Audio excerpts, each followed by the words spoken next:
شعر ہے وہ 3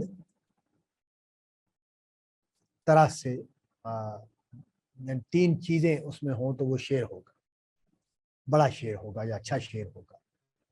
ایک یہ کہ شعر میں کوئی بڑے معنی خوبصورت طریقے سے بیان ہوں گے۔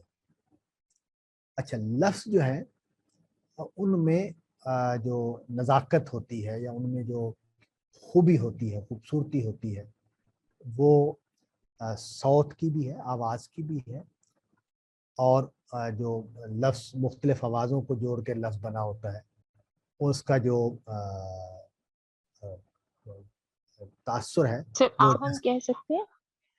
آہنگ تو بھی اس کا حصہ ہے، لیکن آپ کی آواز نہیں آ رہی، آپ کی آواز نہیں آ رہی۔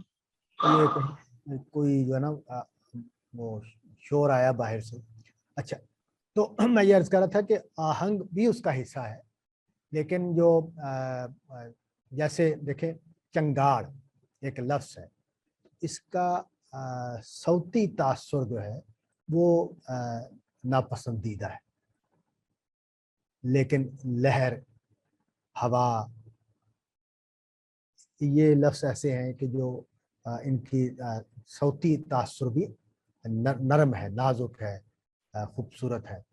تو یہ الفاظ میں یہ ہوتا ہے۔ تو یعنی لفظ کتنے ملائم ہیں، کتنے نرم ہیں، اس میں آپ کو معلوم ہے کہ اگلی کلاس میں اس کو بیان کروں گا کہ لفظوں کی کا جو استعمال ہے اس کی کیا پہلو ہوتے ہیں شاعری میں۔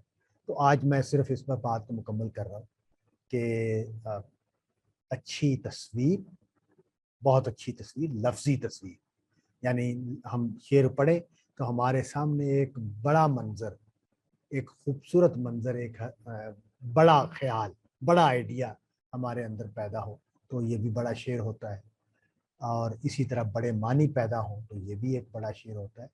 اور اسی طرح جو بعض اوقات کوئی بڑے معنی بھی نہیں ہوتے اور کوئی بڑی تصویر بھی نہیں ہمارے ذہن میں بنتی، لیکن ایک یعنی اثر ہوتا ہے ہمارے اوپر جو لفظوں کا، یعنی لفظوں کا حسن جو ہے وہی اتنا ہوتا ہے کہ وہ ہمیں اپنے اندر انوالو کر لیتا ہے۔ تو جیسے وہ میر کا ہے نا کہ پتا پتا بوٹا بوٹا حال ہمارا جانے ہے، جانے نہ جانے گل ہی نہ جانے باغ تو سارا جانے ہے۔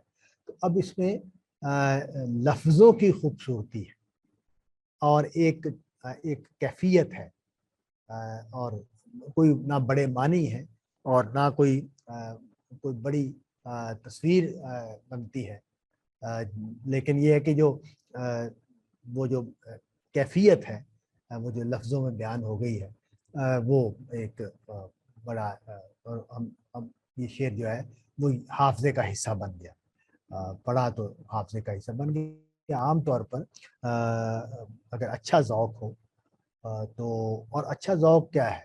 اچھا ذوق جو ہے وہ اساتذہ سے ہم لیتے ہیں۔ جیسے کھانا پکا جو ہے وہ اس کا اچھا ذوق جو ہے وہ ماں دیتی ہے کہ اچھے کھانے کیا ہوتے ہیں، اچھی بریانی کیا ہوتی ہے۔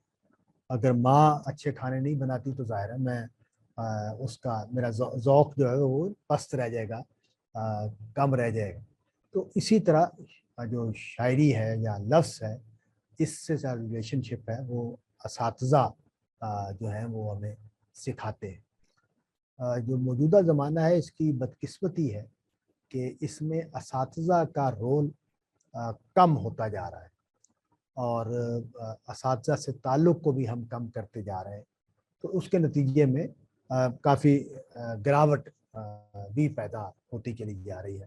تو بڑے اساتذہ، جیسے میں ان خوش نصیبوں میں سے ہوں کہ جس کو بڑے اساتذہ ملے جنہوں نے اس طرح کی جو چیزیں ہیں ان کا اچھا شعور میرے اندر پیدا کیا۔ تو آج کے لیے اتنا ہی ہے۔ آخری بات کو میں دوبارہ دہرا دوں کیونکہ میرے آخری جملوں سے ہو سکتا ہے وہ محو ہو گئی ہو۔ وہ یہ کہ بڑا شعر یا بڑا کلام 3 پہلوؤں سے ہوتا ہے. ایک یہ کہ وہ بڑے معنی پیدا کرے، دوسرا یہ کہ وہ بڑی تصویر بنائے، تیسرا یہ کہ وہ سانچہ اتنا خوبصورت ہو کہ وہی ہمیں مول ہے.